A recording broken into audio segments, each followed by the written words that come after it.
ఈరోజు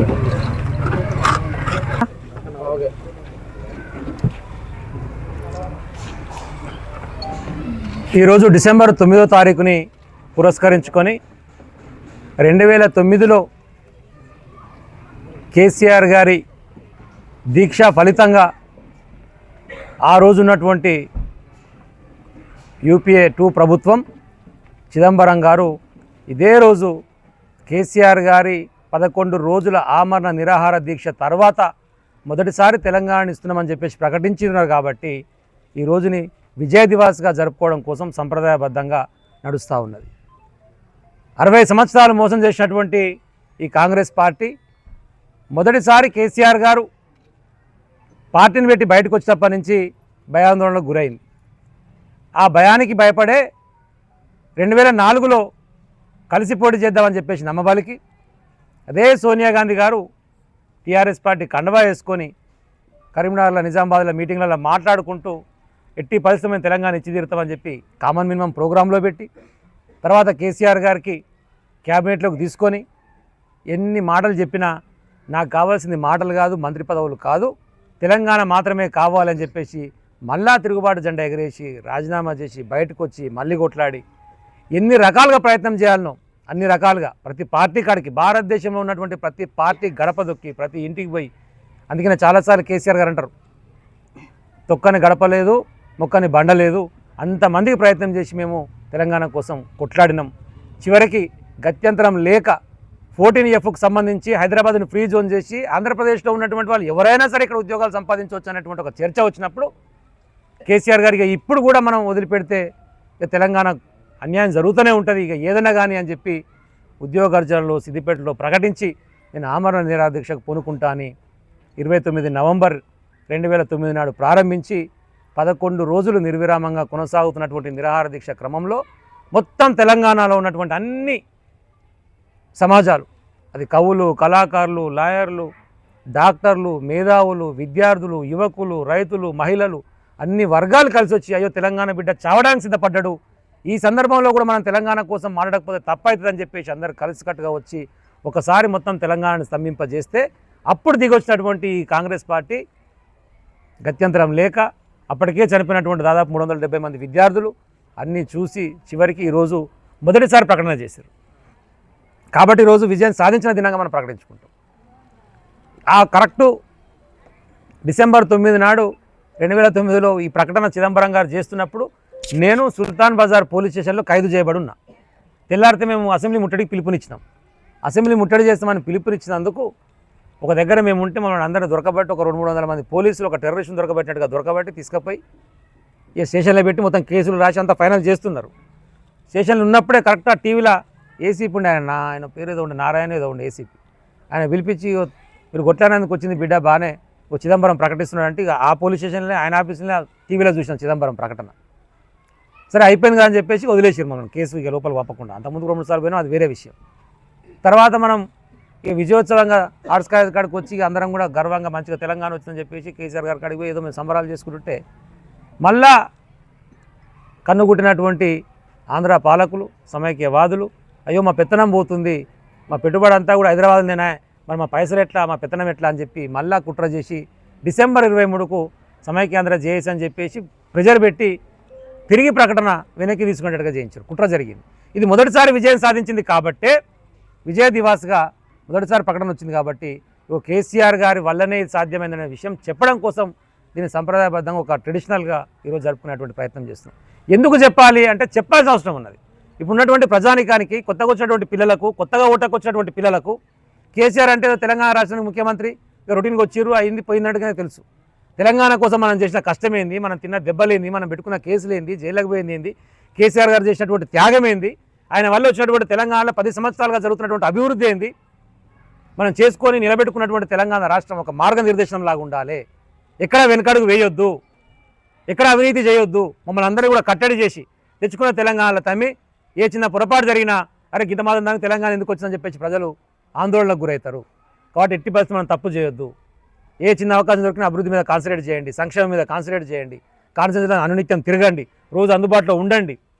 ఏదో ఒక పేరుతోని హరితారమా, బతుకమ్మ శిరణ, పింఛన్లు ఇస్తున్నావా, కళ్యాణ లక్ష్మి, ఏదో ఒక పేరుతోని కనీసం వారానికి 5 రోజులు నియోజకవర్గంలో ఉండి ఒక 10 సంవత్సరాలు నిర్విరామంగా తుంగతుర్తిలో సంక్షేమ కార్యక్రమాలను అభివృద్ధి కార్యక్రమాలు చేయగలిగినాం.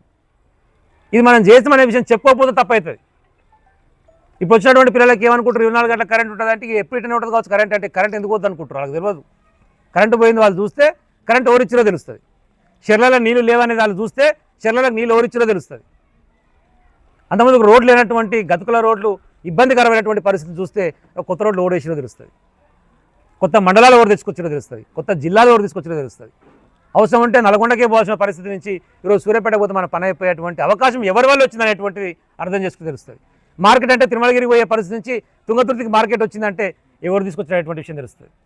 మార్కెట్ అంటే తుంగతుర్తిలో ఉందనుకుంటారు. 100 పడకల ఆసుపత్రి ఇప్పుడు కడుతున్నారు, ఇంకా కడుతున్నారు, సాగదీస్తూ ఉన్నారు. మరి దాని శాంక్షన్ ఎవరు తీసుకొచ్చారు, ఎట్లా జరిగింది, ఇవి మనం చెప్పుకుంటేనే తెలుస్తుంది. గ్రామాలకు సంబంధించి కూడా ఈరోజు జరుగుతున్నటువంటి గ్రామ పంచాయతీ ఎన్నికలు కూడా కాబట్టి నేను గుర్తు చేయదలుచుకున్నా. గ్రామాలకు సంబంధించి ధ్వంసమైపోయినటువంటి పల్లె జీవన విధానాన్ని తిరిగి పునరుద్ధరించాలనేటువంటి లక్ష్యంతో కేసీఆర్ గారు ఆలోచన చేసి గ్రామ స్వరాజ్యాన్ని నెలకొల్పడం కోసం ప్రయత్నం చేసే పూర్తి స్థాయిలో గ్రామ పంచాయతీలలో కూడా అభివృద్ధిని చేసినాం. మనం ప్రతి గ్రామ పంచాయతీకి అనౌన్స్మెంట్ చేసి నీది ఏ పార్టీ ఆయన ఉన్నాడు, ఆడ సర్పంచ్ ఇంకో పార్టీ ఉన్నాడు, ఏం సంబంధం లేదు, ప్రతి గ్రామంలో ఇంత సీసీ రోడ్డు ఇచ్చేయండి, ఒక 25 లక్షల సీసీ రోడ్లు ఇచ్చేయండి, ప్రతి గ్రామానికి ఇచ్చినాం. ప్రతి గ్రామంలో గ్రామ పంచాయతీ బిల్డింగ్ కావాలి కట్టిది, కొత్త గ్రామ పంచాయతీ కావాలి చేయండి, శ్మశాన వాటికి కావాలి చేయండి, డంపింగ్ యార్డ్ కావాలి చేయండి, బోరు లేవు చేసుకోర్రి, ప్రతి గ్రామానికి చేసినాం. ఎన్నో సంవత్సరాలుగా పెండింగ్లో ఉన్నటువంటి తండాలను గ్రామ పంచాయతీ చేయాలనేటువంటి డిమాండ్ను కూడా నెరవేర్చింది కేవలం కేసీఆర్ గారు మాత్రమే. కేసీఆర్ గారి వల్లనే కొత్త జిల్లాలు వచ్చినాయి, కొత్త మండలాలు వచ్చినాయి, కొత్త గ్రామ పంచాయతీలు వచ్చినాయి. ఆ ఊర్లలో చెట్ల పెంపకం జరిగింది, పల్లె ప్రకృతి వనాలు వచ్చినాయి, డంపింగ్ యార్డులు వచ్చినాయి. ఈవెన్ ట్రాక్టర్లతో మంచిగా ట్యాంకులు తీసుకొని వచ్చి ఏదైనా సమస్య వచ్చినా, నీళ్ళు ఇచ్చే అవసరం వచ్చినా దానికి సంబంధించినటువంటి ట్రాక్టర్ల కొనుగోలు చేసినా కూడా కేసీఆర్ గారి వల్లనే అయింది. సీసీ రోడ్లు చేసుకున్నాం, మోరీలను నిర్మించుకున్నాం, కరెంటు తెచ్చుకున్నాం. కాళేశ్వరం ద్వారా తీసుకొని వచ్చి తుంగతుర్తి నియోజకవర్గాన్ని సస్యశ్యామలం చేసి 1,50,000 టన్నుల మాత్రమే ధాన్యం ఉన్నటువంటి తుంగతుర్తి నియోజకవర్గంలో 10 లక్షల మెట్రిక్ టన్నుల ధాన్యం కెపాసిటీకి తీసుకుపోగినామంటే అర్థం చేసుకోండి. 30,000 ఎకరాలకు మాత్రమే పారినటువంటి నీళ్ళని 1,40,000 ఎకరాలకు మనం తీసుకుపోగినామంటే 1,10,000 ఎకరాలకు మనం వచ్చిన తర్వాత కాళేశ్వరం గోదావరి జిల్లాను తీసుకొస్తేనే సాధ్యమైంది. ఇవన్నీ మనం చెప్పుకోవాలి, ప్రజలు కూడా ఆలోచన చేయాలి. మనం ఎందుకు జరిగిందో ఏమరపాటు పొరపాటు జరిగింది, ఒకసారి జరిగిన తర్వాత 5 ఏళ్ళు భరించాలి, తప్పదు. ఇక 6 గ్యారెంటీలు ఆమెమో మనం 2 అంటే 4 అన్నాడు, 6 మాలు పాట పాడినట్టు మనం 10 లక్షలు ఇస్తామంటే 15 లక్షలు ఇస్తామన్నాడు, 10,000 లేకపోతే 12,000 రైతు బంధు ఇస్తామంటే 15,000 ఇస్తామన్నాడు. ఏదో కన్ఫ్యూజ్ చేయడం వల్ల కొద్దిగా కన్ఫ్యూజ్ ఆగమైపోయారు. తర్వాత నాలుక కరుచుకున్నారు, అయ్యో షేబోయ్ బండ కింద పడ్డది, ఏం చేయాలరా ఆయన పొరపాటు చేస్తే ఏదో చేస్తాడు అంటే ఇక 10 ఏళ్ళు వీళ్ళు చేసారు కదా, వాడేదో కొత్తగా ఇస్తా అంటాడని చెప్పేసి చూద్దామని చెప్పేసి కొద్దిగా ఆశపడి అదే సందర్భంలో ఊర్లలో ఉన్నటువంటి సర్పంచులు, ఎమ్మెల్యేలు, ఇంకోలో ఈయన కొత్త బండి కొన్నాడు, ఆయన కొత్త కారు కొన్నాడు, ఆయన కొత్త ఇల్లు కట్టిండు అని చెప్పి మనిషి మీద విన్నటువంటి అసూయ కావచ్చు, ఏదో సంపాదించాలని చెప్పి ఏం ఉండదు. రాజకీయాలు సంపాదిస్తాను, ఖర్చు తప్ప సంపాదన ఉండదు. కొద్దిగా లేస్తే తిరుగుడు. ఇప్పుడు ఊళ్ళో సర్పంచ్ అందరూ కూడా అంతే. ఇప్పుడు ఓడిపోయిన వాడు ఒక లెక్క ఉంటాడు, గెలిచినందుకు రోజు ఖర్చే. మళ్ళీ ఇక పండుగ వచ్చిందంటే వాడు దసరా పండుగ అట చేయాల్సిందే, వినాయక చవితి అట చేయాల్సిందే. అట్లా పెరిగిపోయినాయి రాజకీయాలు, పాలిటిక్స్ కూడా. తెలియక ఉత్తగానే వాళ్ళ మీద పెరిగినటువంటి అసూయ, ఒక దిక్కు వాడు ఇస్తా అన్నటువంటి ఆశ, దాంట్లోకి వెళ్ళి ఒక ఆలోచన కన్ఫ్యూజన్లోకి వెళ్ళి ఏదో మన పొరపాటు జరిగింది. కానీ ఇప్పుడైనా ఆలోచన చేయండి. 2 సంవత్సరాల కాంగ్రెస్ పార్టీ ప్రభుత్వం పొద్దుగాల లేస్తే ఆ తొణముఖం రేవంత్ రెడ్డి అంటోడు కేసీఆర్ గారి తిట్టుడు తప్ప ఒకటంటే ఒక మంచి పని చేసినా చెప్పురు, దయచేసి ఒక్కటి చెప్పురి. ఒక్కడికి ఇది చేసిండు. పెన్షన్ ఇస్తానంటే ఇచ్చిండా, రైతు బంధు పెంచుతానంటే పెంచిండా, ఇయ్యాల్సిన రైతు బండి 2 సార్లు ఎగ్గొట్టిండు, రైతు బీమా నడుస్తున్నదా, కళ్యాణ లక్ష్మి తులం బంగారం పెడతానంటే పెట్టిండా, ఇయ్యాల్సిన చెక్కులు ఇస్తున్నాడు చక్కగా. ఇంకా తులం బంగారం వచ్చి ఓనికి చెప్పాలి. కేసీఆర్ కిట్టు కథం అయిపోయింది కదా, గొర్రెల పంపిణీ కథం అయిపోయింది కదా, దళిత బంధు కథం అయిపోయింది కదా, న్యూట్రిషన్ కిట్టు కథం అయిపోయింది కదా. ఒక్క కొత్త రోడ్డు శాంక్షన్ ఇచ్చాను చెప్పు 2 సంవత్సరాల. మనం తీసుకొచ్చిన శాంక్షన్లో కొబ్బరికాయలు కొట్టుకుంటా మంచిగా ఇట్టా ఏతులు కొట్టుకుంటూ తిరుగుతున్నాడు ఉన్నటువంటి స్థానిక ఎమ్మెల్యేలు. ఏం మాట్లాడుతాడో తెలియదు. వాడు నల్గొండ కోమటిరెడ్డి తాగి మాట్లాడు, ఇక్కడ ఒకటి తాగి మాట్లాడు, ఆగం ఏం మాట్లాడుతున్నాడు, నోటికి ఎంత వస్తా అంత చేస్తే చెయ్యి. నేను కాదంటే ఇది అభివృద్ధి చేసిన చెయ్యి. సరే ప్రజలు నన్ను కాదు, నీకు అవకాశం ఇచ్చిర్రు, వచ్చినటువంటి అవకాశాన్ని సద్వినియోగం చేసుకో. తుంగతుర్తి నియోజకవర్గానికి శాసనసభ్యుని ఎంత అదృష్టం ఉంటే కావాలి. మంచిగా పని చేయి, మంచిగా డెవలప్మెంట్ చేయి, ముఖ్యమంత్రితో తనలాడి 2 అభివృద్ధి కార్యక్రమాలు తీసుకురా. ఆయన తుంగతుర్తికి వచ్చి మీటింగ్ పెడితే ఒక్కడు ఇచ్చిపోయిండా, ₹1 చెప్పిండా?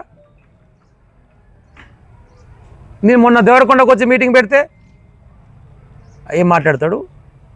కేసీఆర్, హరీష్ రావు, కేటీఆర్ సాగర్లవాడి జావూరి మీ శవాల మీద కేసీఎల్బీసీ కడతా. ఎక్కడ తలకాయలేను నాకు అర్థం కాదు. ఎవడన్నా నాయకుడు అంటోడు సమాజం బాగుండాలనుకుంటారు, ఒకరిని బతుకు కోరుకుంటారు. పొద్దుగా లేస్తే కేసీఆర్ మీద ఏడుపు, కేసీఆర్ మీద ఏడుపు. ఏంది ఏం చేయలే కేసీఆర్ గారు. మొన్న అలా వ్యవసాయ క్షేత్రం ఉన్నటువంటి ఊరు 20,000 ఏదైతే ఉందో ఆడ ఏకగ్రీవం చేసుకొని సర్పంచులు వార్డు మెంబర్లు పోయి దండం పెట్టొచ్చారు సార్.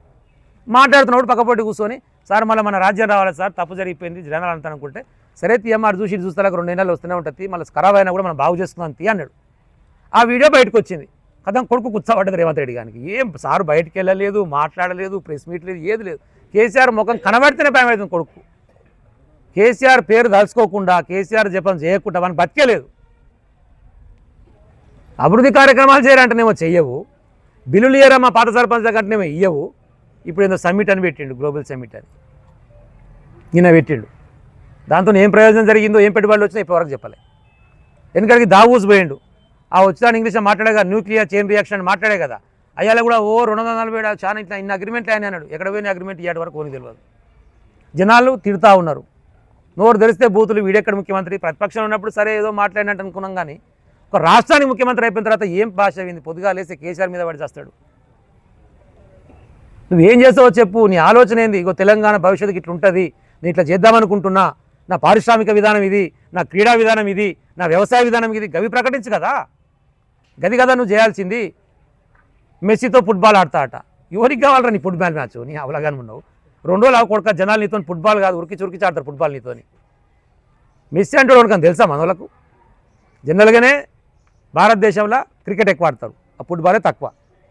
ఆ మెస్సీ అంటే ఆయన ఉత్తగా ఇట్లా ఒక యాడ్లు ఇట్లా కనపడితే, 1 నిమిషం కూడా కనపడితే 100 కోట్లు తీసుకుంటాడు. ఇప్పుడు వీడు పిలిస్తే పుణ్యానికి వస్తలేడు, వాడు పైసలు తీసుకునే వస్తుండు. ఇక సోషల్ మీడియాలో అయితే మెస్సీ వర్సెస్ మేస్త్రి అని పెట్టాడు. గుంపు మేస్త్రి కదా ఆయన పేరు, ఆయన మెస్సీ, ఇటు మేస్త్రి, మెస్సీ వర్సెస్ మేస్త్రి అని పెట్టారు. ఈయనకెందుకు మెస్సీ గానితో మెస్సీతో పని? ఈయనకెందుకు ఫుట్బాల్ మ్యాచ్? తెలంగాణ రాష్ట్రాన్ని పరిపాలించడం ముఖ్యమంత్రి కాబట్టి నేను ఫుట్బాల్ మ్యాచ్ ఆడుతుంటాడు. ఈయన ఏం చేయాలి? ఈయన మ్యాచ్ ప్రాక్టీస్ చేస్తేందుకు, ఈయన మునగాడు పెద్ద ఫుట్బాల్ ప్లేయర్ అని, ఈయన ఓన్లీ ప్రాక్టీస్ చేసేందుకే MCHలో 5 కోట్లతో స్టేడియం కట్టిండు. ఈయన ప్రాక్టీస్ కోసం అట 5 కోట్లతో స్టేడియం. ప్రజాధన దుర్వినియోగం గురించి వీడు మాట్లాడతాడు. ప్రగతి భవన్ కడితే ముఖ్యమంత్రి ఉండేది, ఇప్పుడు కేసీఆర్ ఉంటుండ. అలా ఎవడు ముఖ్యమంత్రి ఆడు ఉండాలి. గాయ ఉన్న దాంట్లోకి నేను పోతానా అని ఇప్పుడు మళ్ళీ అదే MCHలో 100 కోట్లతో ఇంకో క్యాంప్ ఆఫీస్ కడుతుంది. ఇలా ఉంది కదరా, ముఖ్యమంత్రి భవనమే కదా, కేసీఆర్ కోసం కట్టుకుంది కాదుగా. ఎవడు ముఖ్యమంత్రి ఉంటే వాడు ఉంటాడు. అలా మళ్ళీ 100 కోట్లతో కడుతున్నాడు.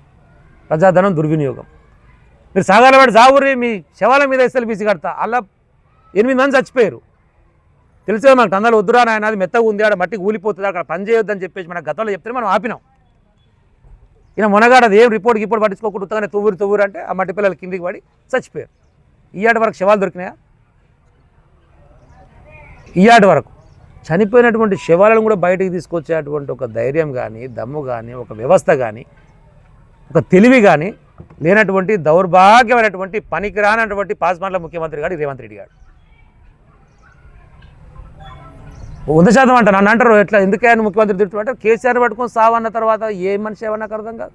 తెలంగాణ జాతిపిత చావు నోట్లో తలబెట్టి తెలంగాణను సాధించి నిర్విరామంగా 10 సంవత్సరాలు పరిపాలించి అభివృద్ధి చేసి సంక్షేమం చేసి భారతదేశంలో ఎక్కడ లేనటువంటి అత్యద్భుతమైనటువంటి సంక్షేమ కార్యక్రమాలను పెట్టి ఉన్నదా రైతు మంది ఎక్కడ ఇంతకుముందు ప్రపంచంలో ఉన్నదా ఎక్కడైనా కళ్యాణ లక్ష్మి లేనటువంటి మంచి నూతనమైన పథకాలు తీసుకొచ్చి మన బతుకులను బాగుపరిచే ప్రయత్నం చేస్తే ఆయనను పట్టుకొని పొద్దుగాలు వేస్తే నువ్వు చావు ఏం మాట్లాడుతున్నావు?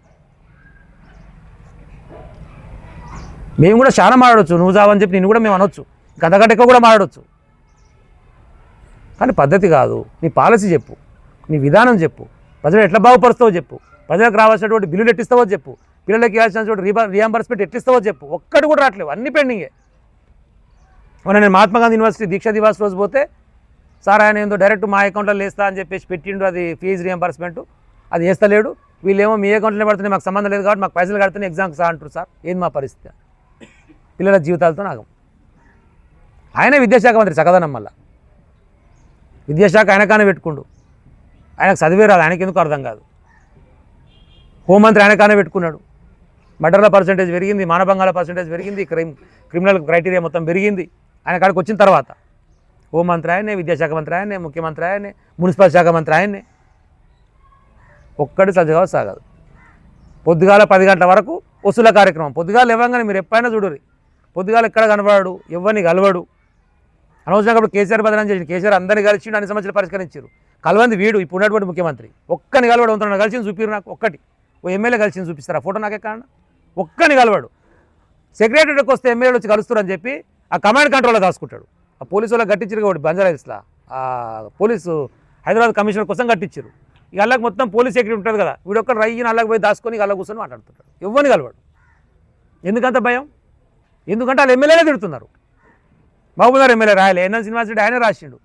మాకు ఇచ్చే 5 కోట్ల రూపాయలు మాకు ఇచ్చినప్పుడు కేసీఆర్ గారు ఉన్నప్పుడు అసెంబ్లీ కాన్స్టిట్యున్సీ డెవలప్మెంట్ ప్రోగ్రామ్ కింద 5 కోట్లు ఇచ్చిండు ఏడాదికి. ఎవరైనా ఊరికి పోయినప్పుడు గిట్నే ఇది ఇబ్బంది ఉంది సార్ అని చెప్తే బోర్ అడుగుతారు, చిన్న రోడ్ అడిగితే ఇచ్చేది, మేము సొంతంగా సంతకం పెడితే ఇచ్చేది.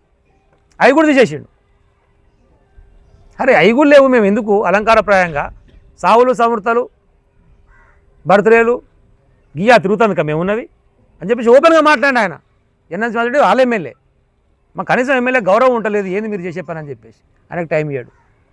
దొంగలెక్క పోయి ఆడ కూర్చొని దాచుకుంటాడు. ఓడేమో ప్రపంచ బ్యాంకుకు రాస్తాడు, మా దగ్గర వరదలు వచ్చినాయి, మా ముఖ్యమంత్రి పట్టించుకుంటలేడు, ప్రపంచ బ్యాంకు మాకు సహకరించురు అని చెప్పి రాస్తాడు ఆ ఎల్లారెడ్డి ఎమ్మెల్యే. ఒకటి ఇంకోటి ఆ జడ్చర్ల ఎమ్మెల్యేనేమో ఇప్పుడు రెండోసారి కలిస్తే నేనే ముఖ్యమంత్రిని వాడేనని చెప్పేసి వాడు 10 మంది పెట్టుకుని వాడేది నేనే ముఖ్యమంత్రిని అంటుండు వాడు. ఏమన్నా శృతి లేదు. ఏం చేయాలి? అన్నీ ఉన్నటువంటి బిల్లులను సాఫ్ చేయాలి, వచ్చిన కాంట్రాక్టర్ దగ్గర పైసలు తీసుకోవాలి, పైకి పంపించాలి, నా సీటు కాపాడుకోవాలి. పొద్దున 10 గంటల వరకు ఎవరిని కలవడు. 10 గంటల వరకు ఏం జరుగుతుందంటే ఆడు ఉంటాడు, ఉదయసీమ అని ఉంటాడు ఎమ్మటి. ఆ ఓటు నోటు దొంగలు కదా ఇద్దరు, అలా ఆయన కూడా బాధితుడు. ఆ ఉదయసీమ కానీ పక్కపడ్డాడు, అరే ఉదయసీమ ఏంద్రా అయ్యాలి అనగానే వాడు వచ్చి లెక్కలు చెప్తాడు. ఇగో ఈ పలానా లేక చేస్తే ఇంత ఇవ్వాలి, ఇది చేస్తే ఇంత ఇవ్వాలి, ఇంత ఇగో 10 గంటల వరకు ఇంత ఇస్తాడు, ఆయన ఎంత ఇస్తాడు, ఓకే ఇంత అయితేనే అయ్యాలా అని లెక్కలు చేసుకున్నాక 10 గంటల తర్వాతనే బయటకు వెళ్తాడు. ఇక మనగాడు రోజు ఇదే దందా. మరి ఏం చేస్తాడు? బయటికి వెళ్ళి ఏం చేయడు. ఇక గియే షోప్ టాప్ మెస్సి మేస్త్రి గ్లోబల్ సమ్మిట్ అని ఇట్లా తిరిగి వస్తాడు. సాయంత్రం కాగానే పబ్బులు క్లబ్బులు ఏమంది దావతులకు తిరిగి కూడా ఏమన్నా చేస్తున్నా చూడరు. నాకు రిసెప్షన్లు సంగీతులు ఇదే వాని పని. ముఖ్యమంత్రి అంటోడు కూర్చొని ఒక డిపార్ట్మెంటల్ రివ్యూ జరిగింది, ఈ డిపార్ట్మెంట్లో వినూత్నమైనటువంటి నిర్ణయాలు జరిగినవి తెలంగాణలో అని చెప్పి ఒకటి చూపిస్తారా నాకు? 2 ఏళ్ళ ఒక రివ్యూ మీటింగ్ ఒక డిపార్ట్మెంట్. ఇది పుసుక్కున పొరపాటున కూర్చొని ఇరిగేషన్ ఏం జరుగుతుందని చెప్పి మాట్లాడితే దేవాదుల గోదావరి బేసినేనా అంటాడు. వానికి దేవాదులు ఏ బేసినో తెలియదు. ఈ మొదదాకా బేసం పట్టుకొని తిరిగిన కొడుకులకు ఏం తెలుస్తుంది ఏ బేసిన్ ఉందో, ఏనాది ఏ బేసిన్ ఉందో ఏం తెలుస్తుంది? ఒక గొప్ప అవకాశం వచ్చింది ఈ రాష్ట్రానికి ముఖ్యమంత్రిగా. ఏ నియోజకవర్గాలు ఏ సమస్యలు ఉన్నాయని చెప్పేసి ఎమ్మెల్యేలతో మాట్లాడి రివ్యూ పెట్టుకొని అభివృద్ధి చేయి. ఏదో అధికారం ఉంది కాబట్టి ఊళ్ళలో పోటీ చేసే వాళ్ళని భయపెట్టి నువ్వు డ్రాప్ అవుతావా, డ్రాప్ కావా, మాకు ఏకరం ఇస్తావా, అయ్యావా, నువ్వు వార్డు మెంబర్ డ్రాప్గా, నువ్వు సర్పంచ్ డ్రాప్గా, లేకపోతే మీ మీద కేసులు పెడతా, ఇదా ప్రజాస్వామ్యంలో చేయాల్సింది. నిజంగా అట్లాంటిది అవకాశం ఉంటే 10 ఏళ్ళు నేను అనుకుంటే బతురారా మీరు ఒక్కడన్నా? ఇళ్ళకి వెళ్ళి కూడా వెళ్ళలేకపోతే అవన్నీ ఉరికించి కొడుతు. నేను నాకంటే ఎక్కువ కొట్లాడిన వాళ్ళు కాదు మీరు. నేను జైలు చూసిలోనే, కేసులు చూసి అన్ని చూసినోనే. కొట్లాటలు వద్దు. తుంగతుర్తిలో సజావుగా శాంతియుతంగా సాగుతున్నది. 10 సంవత్సరాల్లో ఒక్క చిన్న ఇన్సిడెంట్ కానియకుండా 26 గ్రామాల్లో దసరానే లేకపోయినుండే నేను పోలీసు వాళ్ళని రిక్వెస్ట్ చేసి నాది బాధ్యత దసరా జరపనీరని చెప్పి ప్రతి సంవత్సరం 5 ఊళ్ళలో చేసి మొత్తం అన్ని ఊళ్ళలో దసరా జరుపుకుంటూ ఒక శాంతియుత వాతావరణంలో మనం చేసినాం. మళ్ళీ వీళ్ళు వచ్చి ఏం చేస్తారు? మళ్ళీ గొడవలకు శ్రీకారం చుడతారు. నేను బీఆర్ఎస్ పార్టీ కార్యకర్తలకు కూడా చెప్తున్నా, వాళ్ళు ఎంతవరకు ఎగిరిపడతారో ఎగిరిపడని. ఎంత ఎగిరిపడ్డా ఏం తనలాడినా తొండపరుగు 7 దాకా అంటే 8 దాకా అంతే కదా. వీళ్ళు ఎంత ఉరుకులాడినా కూడా ఇంకో 2 ఏళ్ళు, 2 ఏళ్ళ తర్వాత కొడక మళ్ళీ మేమే వస్తాం. ఈసారి మాత్రం గాదర్ కిషోర్ గారు ఇంకోలాగుంటాడు. ఈసారి మాత్రం గాదర్ కిషోర్ రూపం కూడా ఇంకోలాగుంటుంది. తస్మాత్ జాగ్రత్త అని చెప్తున్నా. పోలీస్ వాళ్ళు కూడా ఇష్టం వచ్చాడు చేస్తున్నారు, ఫోన్లు చేసి బెదిరిస్తున్నారు. వాళ్ళు చెప్పగానే ఊరుకొచ్చి డ్రాప్ కదా వాళ్ళ అధికారం కదా అని మాట్లాడుతున్నారు. పోలీస్ యంత్రాంగానికి కూడా విజ్ఞప్తి చేస్తూ ఉన్నా, మా ఇష్టం వచ్చాడు చేస్తామంటే నీ అయ్యా జాగీర్ కాదు. నీకైనా గదే చట్టము, నాకైనా గదే చట్టము, ఎవరికైనా గదే చట్టము. ఊర్లో ఇద్దరు కొట్లాడుకుంటే ఏం కేసు పెట్టినా గదే, ఎవడన పోయి ఎస్ఐ గారిని పెట్టినా గదే కేసు, కొత్త కేసు ఏమి ఉండదు. వాడైనా కోర్టుకు రావాల్సిందే ఎస్ఐ గారు, వాడైనా వాని స్టేషన్లో పిటిషన్ పెట్టుకొని కేసు పెట్టుకోవాల్సిందే. గతంలో ఇక్కడ ఉన్నటువంటి పరిస్థితులు మీకు తెలియదు. కాకి చొక్కాలను కూడా ఉల్లెలకి ఉరికిచ్చిర్రు. ఆ పరిస్థితి రాకుండా దయచేసి మీరు చట్టం ఏం చెప్తుందో చట్ట ప్రకారం విధులు నిర్వహించండి. సొంత పెత్తనాలు చేసి కార్యకర్తలను భయభ్రాంతులకు గురి చేస్తాం, బెదిరిస్తామంటే మాత్రం ఊరుకునే ప్రసక్తే లేదు. మీ అందరినీ గుర్తుపెట్టుకుంటా, తర్వాత అందరినీ కూడా ఒక్కొక్కరు ఎట్లా తోలే వాళ్ళని కూడా చూసుకుంటా, జాగ్రత్త అని చెప్పేసి నేను మంచిగా చెప్పి విజ్ఞప్తి చేసి హెచ్చరిస్తున్నా. దయచేసి గుర్తుపెట్టుకోరు. అవకాశం ఉన్నది. ఊళ్ళలో అందరూ, గ్రామ ప్రజలు కూడా అందరూ గమనించుని. గ్రామాల్లో ఉన్నవాళ్ళు 10 సంవత్సరాల కేసీఆర్ గారి నాయకత్వంలోనే అభివృద్ధి సంక్షేమ కార్యక్రమాలు జరిగినాయి. మనకు రావాల్సిన బతుకంతా కూడా జర మంచిగా బాగుపడదంటే ఆ రోజులనే బాగుపడ్డది. మోసం చేసి 6 గ్యారెంటీల పేరుతోని, అబద్ధపు హామీలతోని దొంగలు లంగలు రాజ్యమేలుతున్నటువంటి లంగా దొంగ రేవంత్ రెడ్డికి బుద్ధి చెప్పాలంటే ఓటు మాత్రమే మన అస్త్రం. కాబట్టి దయచేసి బీఆర్ఎస్ పార్టీ బలపరిచినటువంటి సర్పంచ్ అభ్యర్థులని గెలిపించి మీరందరూ సహకరించాలని చెప్పేసి హృదయపూర్వకంగా విజ్ఞప్తి చేస్తా ఉన్నా. జై తెలంగాణ, జై కేసీఆర్. ధన్యవాదాలు.